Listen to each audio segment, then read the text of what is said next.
Hello students, last lecture के अंदर हम लोग कंपाउंड माइक्रोस्कोप को देख रहे थे। ठीक है, अपना नेक्स्ट टॉपिक देखते हैं ऑप्टिकल डिवाइसेस में, विच इज टेलीस्कोप।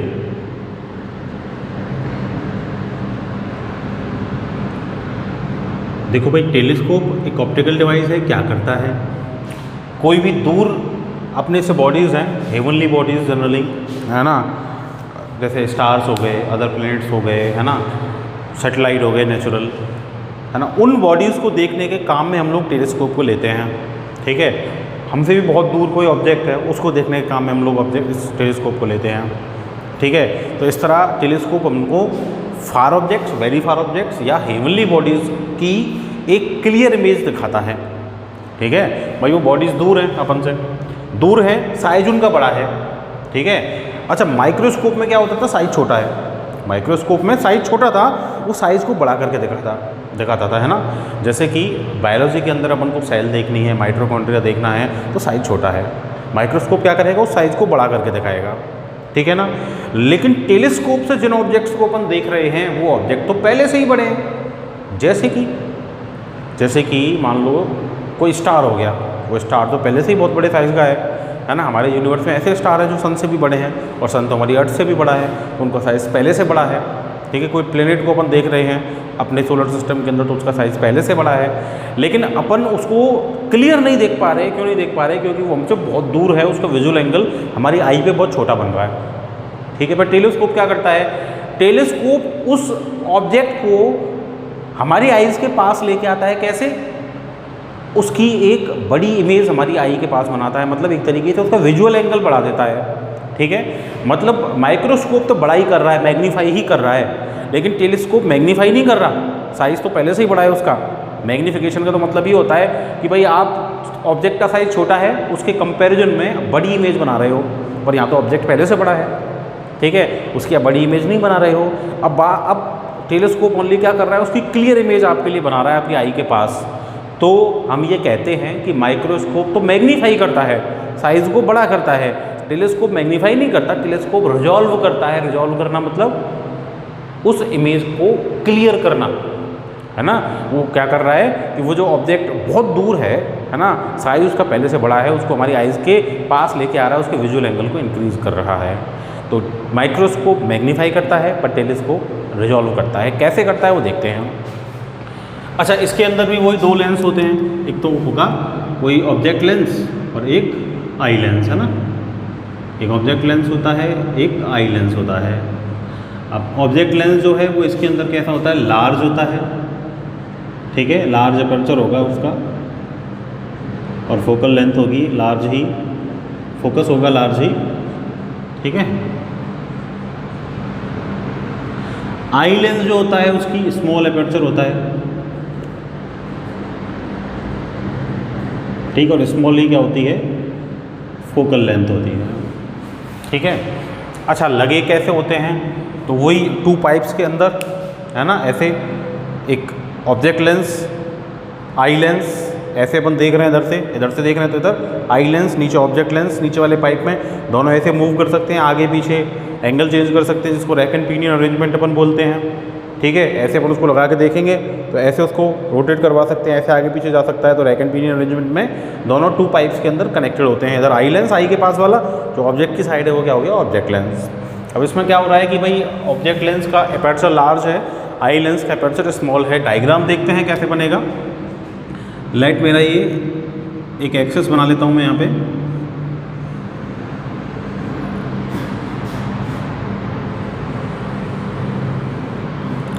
ये अपना एक्सेस हो गया। ठीक है, अब इसमें अपना एक लार्ज ऑब्जेक्ट लेंस में ले लेता हूँ।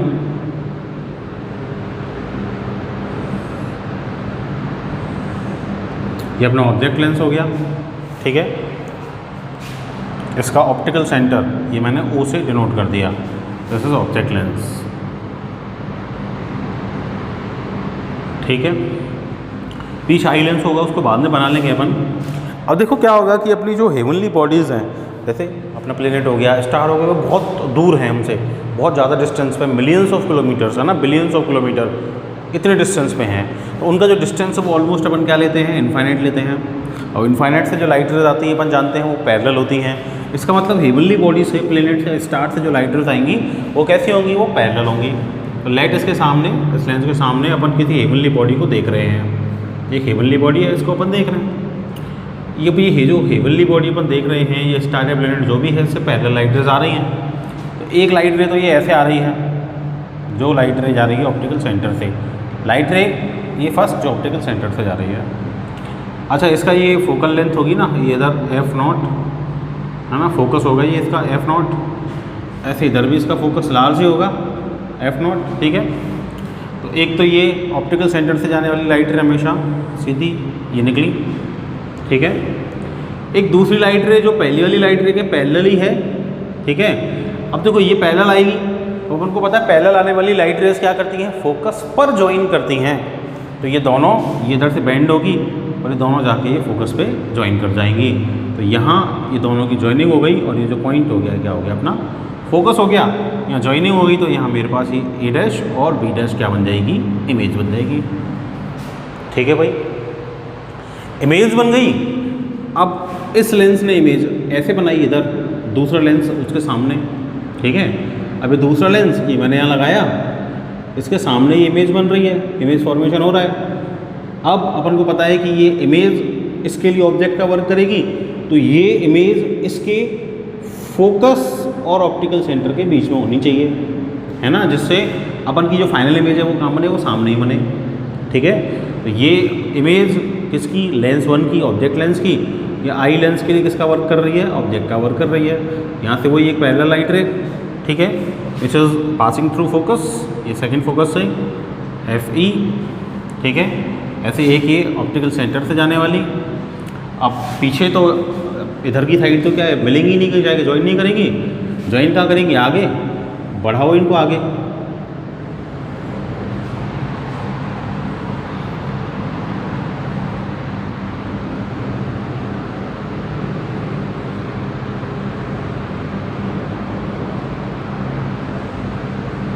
ये आके इधर ज्वाइन करेंगी, इधर ज्वाइन करेंगी तो अपन को यहाँ पे क्या बन जाएगी, मिल जाएगी ये फाइनल इमेज मिल जाएगी, ठीक है भाई।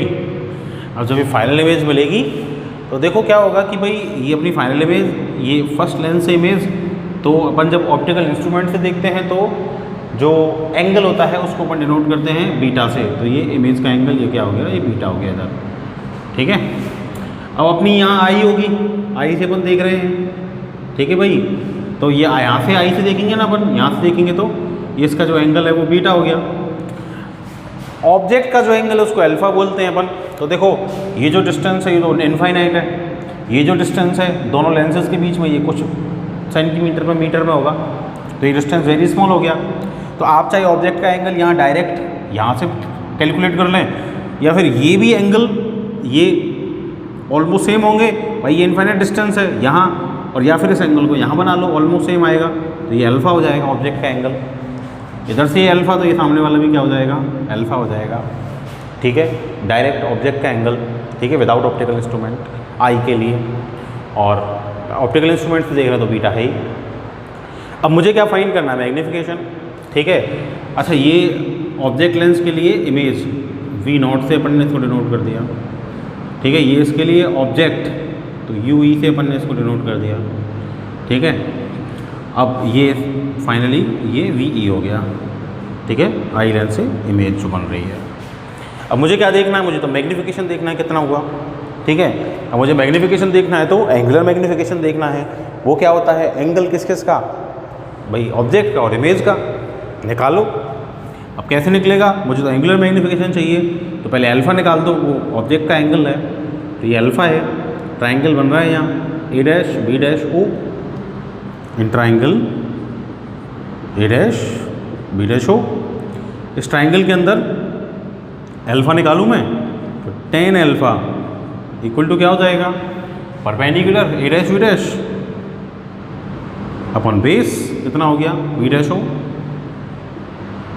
मुझे tan अल्फ़ा नहीं चाहिए, मुझे तो ओनली अल्फ़ा चाहिए, तो मुझे ओनली अल्फ़ा चाहिए तो उसके लिए पैरेक्सियल रे कंसिडर करूँगा मैं, और पैरेक्सियल रे में कंसिडर करूँगा तो alpha will be very small, tends to 0, alpha tends to 0, और अल्फ़ा टेंस टू 0 के लिए क्या हो जाएगा भाई, इसको मैं बाद में लिख लूँगा, अल्फा टेंस टू 0 के लिए tan alpha will be alpha, so alpha equal to क्या हो जाएगा a dash b dash upon b dash, वो इक्वेशन क्या आ गई 1। ठीक है भाई, ऐसी बीटा निकाल दो आप।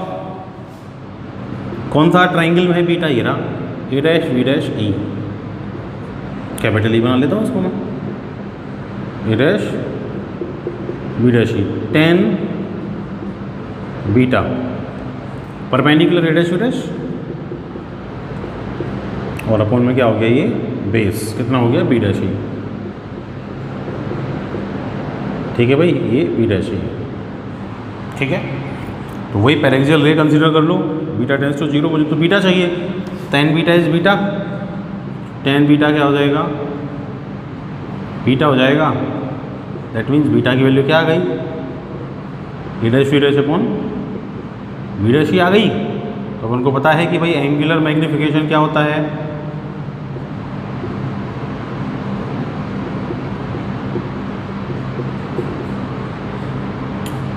कैपिटल M इक्वल टू क्या होता है बीटा अपॉन अल्फा।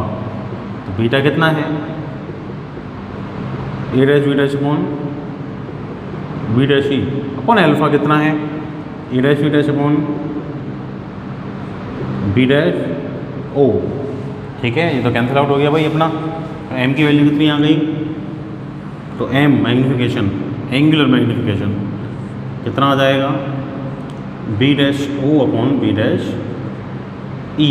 डिस्टेंस देखना कहाँ है, ये b डैश ओ कितना है v नॉट, किसके लिए निकाल रहे हैं ये v नॉट, इस लेंस के लिए। कौन सा लेंस का, ऑब्जेक्ट लेंस। v नॉट उसके राइट साइड में है, साइन कन्वेंशन से पॉजिटिव हो जाएगा, तो प्लस का v नॉट। ठीक है, बी ई कहाँ है भाई, v डैश ई रहा, ये क्या है u ई, इस लेंस के लिए निकाल रहे हैं, इस लेंस से किधर है लेफ्ट साइड में, तो माइनस का u ई, तो m जो है वो हो जाएगा माइनस का v not upon u E. This will be the general formula of magnification through telescope. ठीक है, अब ये जो टेलीस्कोप है ना, अच्छा ये एस्ट्रोनॉमिकल टेलीस्कोप अपन पढ़ रहे हैं, है ना, मतलब एस्ट्रोनॉमी में जो यूज आता है हेवनली बॉडीज को देखने के। ठीक है, दिस इज एस्ट्रोनॉमिकल टेलीस्कोप। अच्छा, ये जो टेलीस्कोप है ना, इसमें अपन क्या यूज़ कर रहे हैं, लेंसेज यूज़ कर रहे हैं। लेंस क्या करते हैं, रिफ्रैक्शन करते हैं, तो ये रिफ्रैक्टिंग टेलीस्कोप भी होता, कहते बोलते हैं इसको, इसको क्या बोलते हैं, रिफ्रैक्टिंग टेलीस्कोप। अच्छा, अब आप पूछोगे कि सर रिफ्रैक्टिंग टेलीस्कोप क्यों बोल रहे हैं, क्या रिफ्लेक्टिंग भी होता है क्या? हाँ बिल्कुल, ऐसे टेलीस्कोप भी हैं जिनमें अपन मिरर यूज़ करते हैं, उनको रिफ्लेक्टिंग टेलीस्कोप बोलते हैं। वो कैसे यूज़ करते हैं वो अपन अभी देखेंगे बाद में। तो ये लेंस यूज़ कर रहे हैं इसमें, तो ये रिफ्रैक्टिंग टेलीस्कोप हो गया। अभी मेरे पास जनरल फॉर्मूला आ गया। ठीक है, अब जैसे मैं कल बात कर रहा था माइक्रोस्कोप के लिए कि भाई इमेज बनेगी फाइनल। अब फाइनल इमेज तो कहीं भी बन सकती है, कहीं भी, मतलब कहीं भी तो बन सकती है, लेकिन दिखने की क्लियर कहाँ दिखेगी, कम से कम तो वो least distance of distinct region पे होनी चाहिए, और मैक्सिमम तो वो इन्फाइनाइट पे हो सकती है। तो उनमें से मैं दो केस ले लेता हूँ, लेट कर लेता हूँ। एक बार तो मेरी इमेज बन रही है least distance of distinct region पे, मिनिमम डिस्टेंस पे, और एक बार मैक्सिमम डिस्टेंस मतलब इन्फाइनाइट पे बन रही है। तो मेरा केस 1 देख लेता हूँ फाइनल इमेज के लिए। फॉर फाइनल इमेज केस 1, कब, final image formed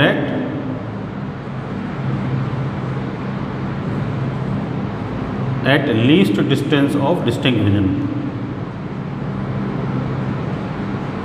of distinct vision. ठीक है भाई, least distance of distinct vision पे अपनी फाइनल इमेज बन रही है। अब least distance of distinct vision पे मतलब ये जो फाइनल है ना, वी ई इक्वल टू क्या हो गया, ये डी हो जाएगा। ठीक है, तो देखो फाइनल इमेज सेकंड लेंस से बनेगी, तो सेकंड लेंस के लिए यू कौन है, ऑब्जेक्ट का वर्क कौन करेगा, ये ए डैश बी डैश करेगा। कितना डिस्टेंस है इसका, यू ई, लेंस से लेफ्ट साइड में है minus you E. Final image का बन रही है least distance of distinct vision पे, डी पे, लेंस से लेफ्ट में ही बन रही है, साइन कन्वेंशन से माइनस डी। और फोकल लेंथ तो इसकी मैं मान लेता हूँ कि भाई एफ ई है। अगर मैं लेंस फॉर्मूला अप्लाई करूँ तो लेंस फॉर्मूला देखो क्या होगा, 1/f इक्वल टू 1/v और माइनस का 1/u। तो 1/f he equal to minus का 1/v, v is minus D.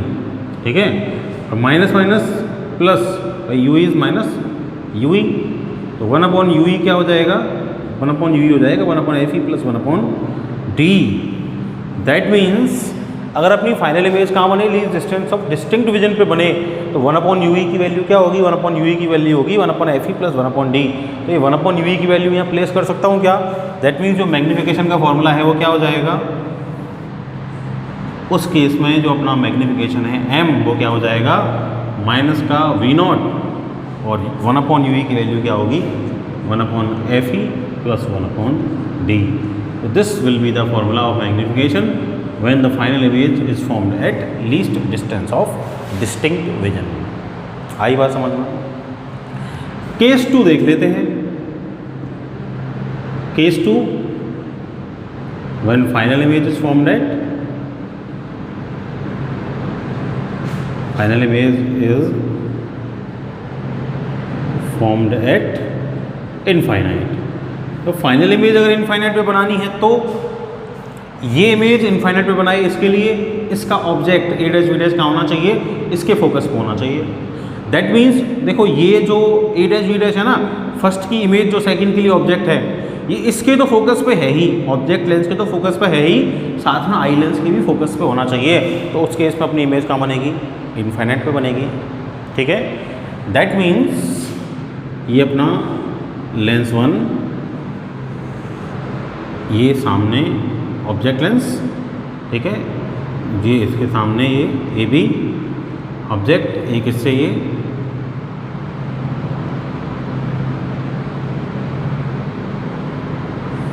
एक इससे ये और एक ये पैरेलल, ठीक है, फोकस के सामने। तो ये है एफ ई, ठीक है, सॉरी f0, ये तो है ही, ठीक है। अच्छा ये v0 जो है ना, ये v0 है f0, तो इसको मैं f0 भी लिख सकता हूँ, माइनस का f0, ठीक है, 1/fe प्लस 1/d हो जाएगा ये, ठीक है। v0 है f f0, फोकस पे बन रही है वो इमेज, ठीक है। अब देखो क्या होगा कि दूसरा वाला जो लेंस है ना, इसका भी ये फोकस ही होगा, तो ये क्या हो जाएगा u इक्वल टू fe, ठीक है। तो यहाँ से ये एक लाइट रे पैरेलल जो फोकस से जाएगी, एक ऑप्टिकल सेंटर से जाने वाली, दोनों लाइट रे कैसी हो जाएंगी, पैरेलल हो जाएंगी, कहीं ज्वाइन नहीं करेंगी, इनफाइनाइट में इमेज बनेगी अपनी फाइनल, ठीक है। दैट मीन्स इमेज इनफाइनाइट में बनने के लिए जो यू है वो क्या होना चाहिए, एफ ई के इक्वल होना चाहिए। तो U equal to F E put कर दो, इसका मतलब अच्छा इस फॉर्मूला को मैं ऐसे लिख सकता हूँ, माइनस का f0 अपॉन यू भी लिख सकता हूँ ना, एक ही बात है, वो v0 इज f0, ठीक है। तो इसको क्या लिख सकता हूँ मैं भाई, m इक्वल टू माइनस का f0 upon F E. This will be the formula of magnification. कब, जब अपनी फाइनल इमेज कहाँ फॉर्म हो रही है, इनफाइनाइट पे फॉर्म हो रही है। अच्छा इनफाइनाइट पे फॉर्म होगी तो यहाँ से यहाँ तक का डिस्टेंस f0, यहाँ से यहाँ तक का distance F E. That means दोनों लेंसेज के बीच में जो डिस्टेंस है ना, वो f0 प्लस एफ ई हो जाएगी। मतलब टेलीस्कोप की लेंथ अपनी होती है, दोनों के बीच में डिस्टेंस जो होता है, this is the length of telescope. तो टेलीस्कोप की लेंथ क्या हो जाएगी उस केस में, जब अपनी इमेज इनफाइनाइट बन रही है, f0 प्लस एफ ई दोनों की फोकल लेंथ के इक्वल हो जाएगी, ठीक है। अब देखो ये जो मेरे पास बन रही है फाइनल इमेज, उसका मैग्नीफिकेशन हो रहा है, तो ये मैग्नीफिकेशन से मेरे को पता चल रहा है कि भाई मैग्नीफिकेशन लार्ज कब होगा, जब f0 लार्ज होगा, फोकल लेंथ ऑब्जेक्ट लेंस की बड़ी होगी तो बड़ी रखी है अपन ने, आई लेंस की छोटी होगी तो आई लेंस की फोकल लेंथ अपन ने छोटी रखी है, तो मैग्नीफिकेशन अपना क्या होगा, लार्ज होगा, ठीक है। So this is your astronomical telescope, और इस तरह अपन उसके मैग्नीफिकेशन के लिए फॉर्मूलाज फाइंड कर सकते हैं, ठीक है भाई। अब देखो क्या है कि ये जो अपन ने टेलीस्कोप है ना पढ़ा, ये टेलीस्कोप क्या है कि रिफ्रैक्टिंग टेलीस्कोप है, ठीक है। इस रिफ्रैक्टिंग टेलीस्कोप में क्या एक खराबी है, खराबी क्या है, एक तो क्या है, लेंसेज जो है ना, आप मान लो बहुत ज़्यादा दूर के ऑब्जेक्ट को देखना चाहते हो तो आपको बड़े बड़े लेंसेज यूज़ करने पड़ेंगे। बड़े बड़े लेंसेज आप यूज़ करोगे, बड़े बड़े लेंसेज में बहुत ज़्यादा वेट होगा, तो आपका जो टेलीस्कोप है ना वो बहुत ज़्यादा वेट वाला टेलीस्कोप हो जाएगा, बहुत ज़्यादा हैवी टेलीस्कोप बन जाएगा, ठीक है। दूसरा, लेंसेज से रिफ्रैक्शन होता है तो लाइट का लॉस होता है, कुछ ना कुछ लाइट रे का, लाइट का लॉस होता है, तो बहुत दूर वाले ऑब्जेक्ट से वैसे ही कम लाइट आ रही है तो और लाइट का लॉस हो जाएगा रिफ्रैक्शन में, एनर्जी का। तो क्या होगा कि अपनी जो इमेज है ना वो उतनी ज़्यादा क्लियर हमको नहीं मिल पाएगी, ठीक है। तो वेट भी ज़्यादा है, क्लियर इमेज नहीं मिल रही, ठीक। इसके अलावा क्या है कि इन लेंसेज में एक डिफेक्ट भी मिलता है।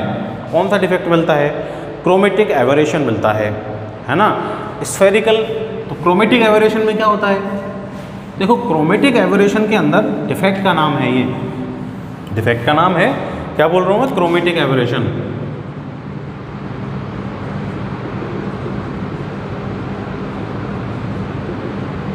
इसके अंदर क्या होता है कि भाई देखो लेंस साइज जैसे जैसे बढ़ाते जाओगे ना, तो ये क्या करेगा, ये लेंसेज जो है ना वो खुद प्रिज्म की तरह वर्क करते हैं। देखो ये लेंस है ना, ये देखो ये इसके पर डाउन वाले पोर्शन ये प्रिज्म की तरह वर्क कर रहे हैं, ठीक है, ये देखो कर रहे हैं प्रिज्म जैसे हैं। तो क्या होगा कि साइज बढ़ाता हो जाएगा, बड़ा होता जाएगा, ठीक है। तो क्या होगा कि भाई जैसे जैसे साइज बड़ा होगा वैसे वैसे इनकी जो रिफ्रैक्शन की कैपेसिटी है ना, वो रिफ्रैक्शन की कैपेसिटी रिफ्रैक्शन होने की जगह डिस्पर्शन में कन्वर्ट होती जाएगी, ठीक है। तो ये जो कॉर्नर्स हैं ना इनके, ये रिफ्रैक्शन की जगह डिस्पर्शन करना स्टार्ट कर देंगे। तो डिस्पर्शन करना स्टार्ट कर देंगे तो क्या होगा कि भाई ये लाइट रे आई, इधर से लाइट रे आई, तो ये एक जगह फोकस होने की जगह ये 7 कलर कंपोनेंट कलर में डिवाइड होगी।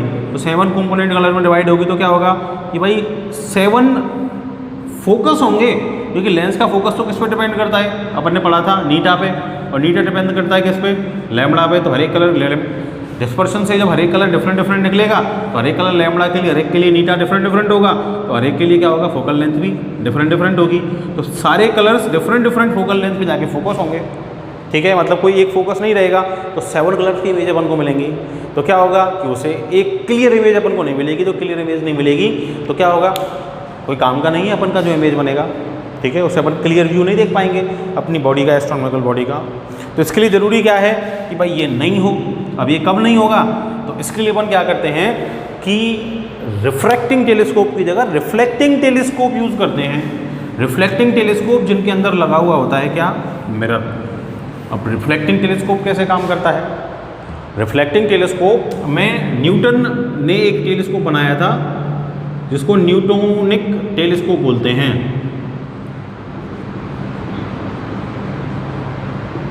न्यूटोनिक टेलीस्कोप में क्या था कि उसने मिरर्स यूज़ किए थे।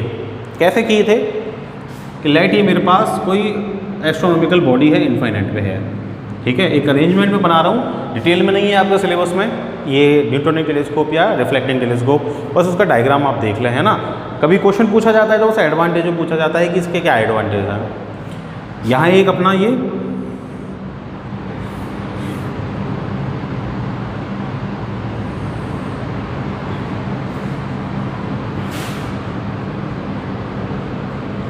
कॉनकेव मिरर, कॉनकेव मिरर के सामने ऑब्जेक्ट जहाँ से ये पैरेलल लाइट रेज आ रही हैं, अरे पैरेलल लाइट रेज जाके ज्वाइन कर रही हैं कहाँ, इनफाइनाइट में, सॉरी इनफाइनाइट से आ रही हैं पैरेलल लाइट रेज, ठीक है। ये पैरेलल लाइट रेज कहाँ से आ रही है, इनफाइनाइट से। यहाँ एक लगा हुआ होता है ये मिरर, प्लेन मिरर, ठीक है। ये यहाँ से जाके इस पर इंसिडेंट होगी, ये भी यहाँ से जाके इस पर इंसिडेंट होगी, और ये दोनों जाके ये फाइनली इधर ज्वाइन करती हैं, और इधर अपना उसका आई पीस लगा हुआ होता है जिससे अपन उसको देखते हैं, ठीक है। अपनी इधर आई होती है, ठीक है। So this is the object from infinite, this is an plane mirror, this is a plane mirror, and this is concave mirror. तो न्यूटन ने क्या किया था, एक प्लेन मिरर और एक कॉनकेव मिरर का यूज करके इस तरह एक मिरर बेस्ड टेलीस्कोप बनाया था, जिसको अपन क्या बोलते हैं, रिफ्लेक्टिंग टाइप टेलीस्कोप बोलते हैं, ठीक है। अब इसका फ़ायदा क्या है, भाई मिरर्स का यूज करके बनाया है, ठीक है। मिरर्स वेट में लाइट होते हैं, ठीक है। तो एक तो क्या हो गया कि भाई ये लाइटर हो गया, दूसरा क्या होगा, रिफ्रैक्शन में एनर्जी का लॉस हो सकता है। रिफ्लेक्शन में क्या होता है कि भाई अच्छा रिफ्लेक्टर अगर अपन यूज़ करें तो ऑलमोस्ट 100% लाइट को रिफ्लेक्ट कर देगा। तो जितनी लाइट आएगी अपने ऑब्जेक्ट से उतने से ही इमेज बनेगी, तो अपन को शार्प इमेज बनेगी। शार्प के अलावा क्या है, क्लियर इमेज बनेगी, हाई डेफिनेशन इमेज बनेगी, एचडी इमेज बनेगी, ठीक है। और ब्राइटर इमेज होगी, ठीक है। और कोई भी डिफेक्ट नहीं होगा, जैसे कि ये क्रोमेटिक एवरेशन बताया था मैंने अभी, है ना, जैसे कि नो क्रोमेटिक एवरेशन,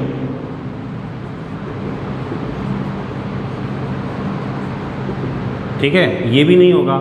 तो ये नहीं होगा, तो इसलिए अपने पास जो रिफ्लेक्टिंग टाइप टेलीस्कोप हैं वो रिफ्रैक्टिंग टाइप टेलीस्कोप से कैसे हैं, बेटर हैं। तो आज के टाइम में जो टेलीस्कोप यूज होते हैं ना वो रिफ्लेक्टिंग टाइप टेलीस्कोप ही यूज होते हैं। जो बड़े बड़े टेलीस्कोप है ना जैसे हबल वगैरह है तो वो सब अपने कैसे हैं, रिफ्लेक्टिंग टाइप टेलीस्कोप हैं। तो अपना ये जो चैप्टर है वो यहाँ एंड हो गया। तो इस चैप्टर के जो भी क्वेश्चंस हैं वो आप लोग कर लें, है ना, और क्वेरीज में पूछ लें। इसमें से काफ़ी सारे क्वेश्चंस आते हैं एग्जाम के अंदर भी, तो इम्पोर्टेंट चैप्टर है। नेक्स्ट चैप्टर अपना नेक्स्ट लेक्चर के अंदर अपन स्टार्ट करेंगे। That's all for today, thank you.